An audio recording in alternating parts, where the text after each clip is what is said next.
4,69,778 चाषी पेमेंट पाई सारे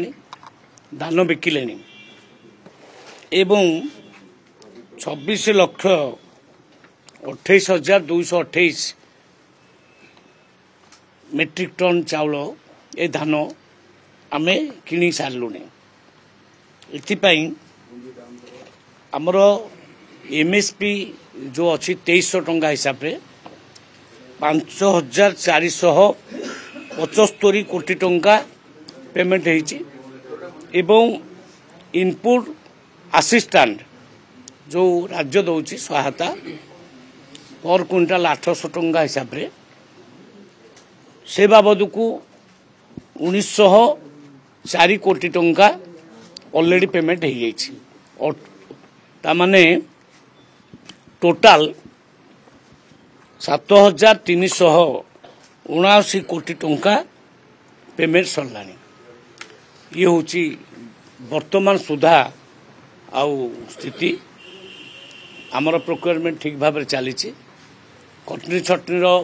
प्रश्न उठब ना मुझे एगेन आउ थे कहूँ जोठी जोठी किसी ऑफिसर्स मान नेग्लेक्ट करछंती सेमानकु एक्शन काल निया जाइछि एक्शन आगु को मध्य निया छिबो जने तो अबिका सस्पेंड होइछंती एमआई से तांको काम रे ढिला कले खाली सस्पेंड होइछंती जगतसिंहपुर रो पारादीप रो एमआई सस्पेंड होइछंती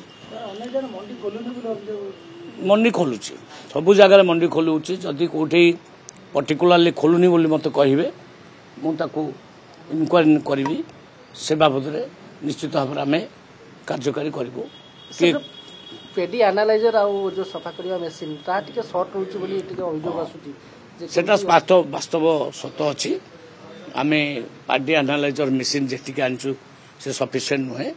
आगु को सेटा आसीज किंतु सेटा भल काम दौर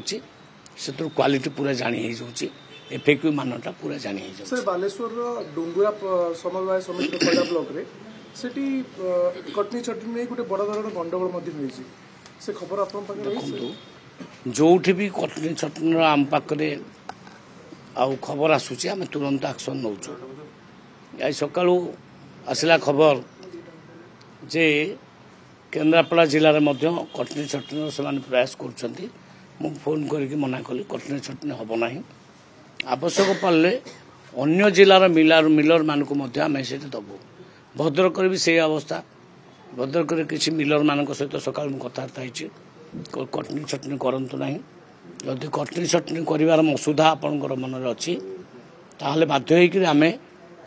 आउ सरकार जमी स्टेप नवा कथा नब आम से बाबद चिंता करूँ दरकार पड़े आपन को